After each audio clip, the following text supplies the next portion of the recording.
Hello everyone, welcome back to my channel. আমি ঝুমা ঘোষ দেখাচ্ছি আজকের গাজরের হালুয়া।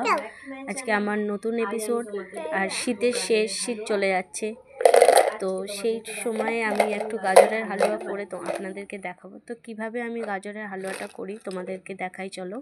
প্রথমে আমি 1 প্যাকেট দুধ, মানে 500, তো আপনারা চাইলে যে কোনো দুধের প্যাকেট নিতে পারেন, দিয়ে সেই দুধটাকে আমি ভালো করে ফুটাবো।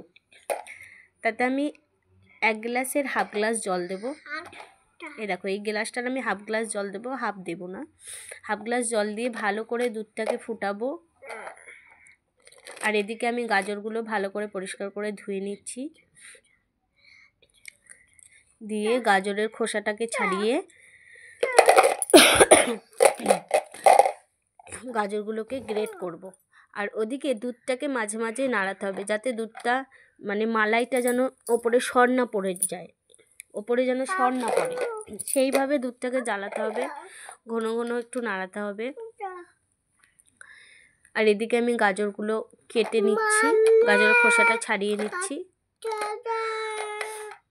আর সাইডে আমার বাবাই একটা বাঁধাকপিকে পুরো একবারে ছাড়িয়ে ফেলেছে, দেখো ওখানে ওর পা দুটো দেখা যাচ্ছে। গাজরগুলো সব আমি গ্রেট করে নেব বড়টা দিয়ে, মানে গ্রেটারের এরকম একটা মেশিন থাকলে খুবই ভালো হয়। এখানে আমি বড় ফাঁকাটা, যেখানে বড় বড় গ্যাপ আছে, সেই দিকটা দিয়ে আমি গাজরটাকে আমি গ্রেট করে নিচ্ছি।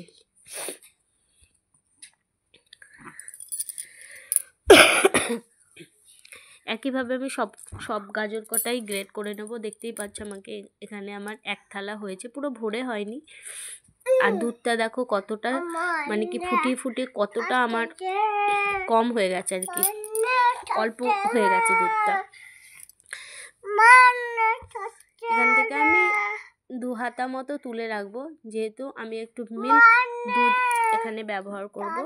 তো মিল্ক দুধ, এই দুধটাকে আমি একটু ঠান্ডা হতে দেবো, দিয়ে এতে আমি মিল্ক দুধটা মানে গুলতে দেবো।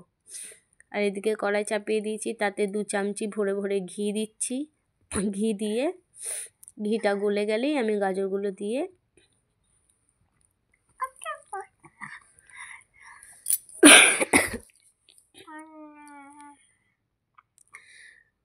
মানে নাড়াচাড়া করব, গাজরগুলো একটুখানি সেদ্ধ করতে দেব।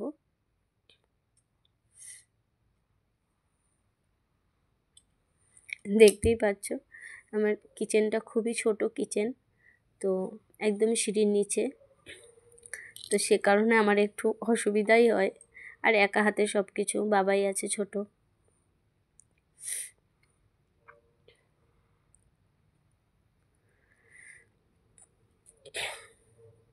এখানে গাজরগুলো দিয়ে আমি একটু নাড়িয়ে চাড়িয়ে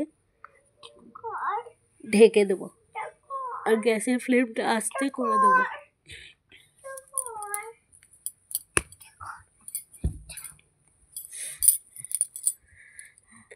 আপনারা চাইলে স্বাদ মতো একটু সামান্য, মানে স্বাদ মতো বলাটা ভুল হবে, সামান্য একটু নুন দিতে পারেন, কিন্তু আমি এখানে নুন ব্যবহার করিনি। নুন দিলে গাজরটা আরও খুব তাড়াতাড়ি সেদ্ধ হয়ে যাবে। আর যে মিষ্টির যে স্বাদটা, সেটা অপূর্ব স্বাদ হবে। খুব বেশি ভরে নুন দেবেন না, মানে সামান্য 1 চুটকির থেকে একটু বেশি। এদিকে দেখো গুঁড়ো দুধ আমি নিয়ে নিয়েছি, 2 চামচি গুঁড়ো দুধ। আমি এটা আমার মানে দোকান থেকে কেনা গুঁড়ো দুধ, অল্প করেই আনা। এখান থেকে বাবাই আবার চাইছে, ওকে আবার একটু দিলাম হাতে। এদিকে গুঁড়ো দুধটাকে আমি ভালো করে গুলে নেব, যাতে এতে কোনো দানা দানা না থাকে। দেখো এখানে আমার গাজরটা কতটা সেদ্ধ হয়ে গেছে, আর তাতে অনেকটা মানে জলও বেরিয়ে এসেছে ঢাকা দেওয়ার জন্য। ঢেকে ঢেকে এটাকে আমি মানে করবো। কখনো কখনো যখন ঢাকাটা খুলছি, সেই টাইমে আমি গ্যাসের ফ্লেমটা একটু বাড়িয়েই মানে করছি, এটাকে নাড়াচ্ছি। এটাকে অনবরত নাড়াতে হবে, যাতে নিচে না লেগে যায়, সে কারণে।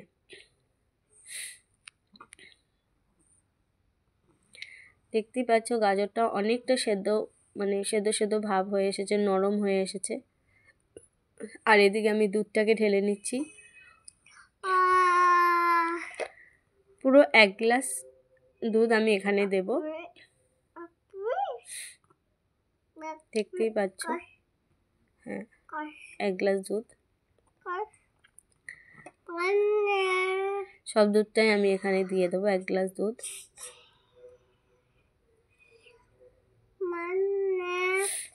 দিয়ে আমি ভালো করে আরও কিছুক্ষণ মানে ঢেকে রাখবো, ঢেকে দেবো আরও কিছুক্ষণ, একটু সেদ্ধ হবে।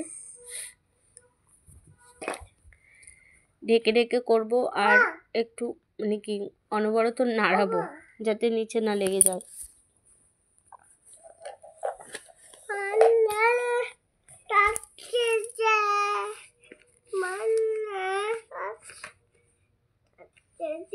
সামান্য একটু দুধ আমার রয়ে গেছে, সামান্যই, একদমই সামান্য। সেই দুধটা আমি ফ্রিজে রেখে দিচ্ছি।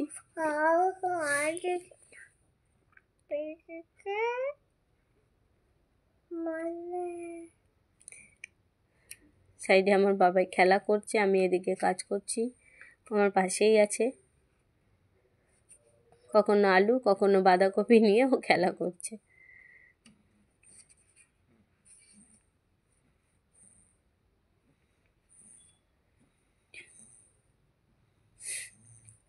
গাজরটা একদম শুকনো শুকনো ভাব হয়ে আসবে, দেখতেই পাচ্ছ দুধ আমাকে এখানে পুরো টেনে নিয়েছে গাজরে।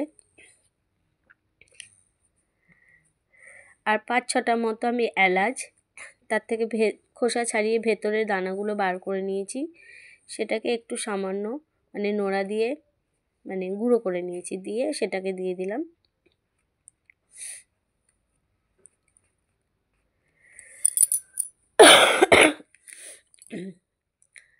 আর চিনিটা তোমরা আগে থেকে দেবে না, তাহলে গাজরটা ভালো করে সেদ্ধ হবে না।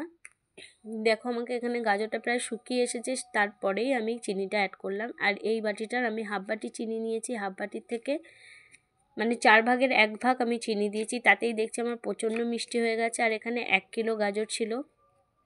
আর গোলানো যে পাউডার দুধটা সেটা আমি দিয়ে দিচ্ছি এই পর্যায়ে। বাটিটা ধুয়ে একটু জল দিয়ে দেবো তাতে, এতে আবারও একটু মানে শুকনো শুকনো যে টাইপ শুকনো শুকনো করেছিলাম সেরকম, এরকম। আর চিনিটা রয়ে গেছে, চিনিটা আর আমি দিচ্ছি না।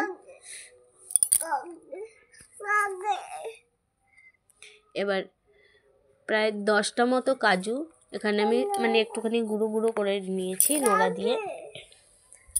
আপনারা চাইলেন ছোটো হামলদিস্তাতেও গুঁড়ো করে নিতে পারেন, তো আমার কাছে তো ছোটো হামলদিস্তা নেই, তো আমি নোড়া দিয়ে গুঁড়ো করে নিয়েছি। দিয়ে দেখতেই পাচ্ছ এখানে আমার গাজরটা প্রায় থকথকে পাড়া হয়ে গেছে। আর বাদামটা আমি তখন দিইনি, বাদামটা একদম নামানোর পরেই আমি দেব। দেখো এখানে আমার গাজরের হালুয়াটা কতটা মানে একদম থকথকে পাড়া হয়ে গেছে, একদম মানে শুকিয়ে এসেছে। এই পর্যায়ে আমি নামিয়ে নিচ্ছি। আর কি বলবো, গাজরের হালুয়াটা এত সুন্দর হয়েছিল না খেতে, সবাই খেয়ে নাম করেছে। আমার ছেলে ভাবছে ওটা মা কি করেছে, ও দূরে দাঁড়িয়ে দেখছে। ও তো আর জানে না, ও তো ছোটো, এখনও সেই বয়স হয়নি যে মা কি করেছে আমাকে দাও খাবো বা কিছু। ও ভাবছে মা রান্না করছে। দেখো, আর ওপর থেকে আমি বাদামগুলো দিয়ে দেবো, কুচানো বাদামগুলো। তো আপনারা অবশ্যই এইভাবে গাজরের হালুয়া বানিয়ে করে দেখবেন, খুবই ভালো হবে। আর যদি পারেন একদম কচি কচি গাজর যদি নিতে পারেন তো আরও ভালো হবে। আমি তো সেই গাজরটা পাইনি, কারণ এখন শীতের প্রায় শেষ মুহূর্তে, এই টাইমে আর ওই গাজরটা পাওয়া যাবে না। আর আমাদের এখানে ওরকম গাজর ঠিক অ্যাভেলেবেল হয় না, পাওয়া যায় না। তবুও এই গাজরটা দিয়েও খুবই সুন্দর হালুয়া হয়েছিল। দেখা হচ্ছে নেক্সট টাইম অন্য এপিসোডে। বাই। আবার দেখা হবে সবার সাথে নতুন এপিসোড নিয়ে। আবার নতুন একটা এপিসোড নিয়ে আমি চলে আসবো আপনাদের সামনে। বাই, দেখা হচ্ছে নেক্সট টাইম।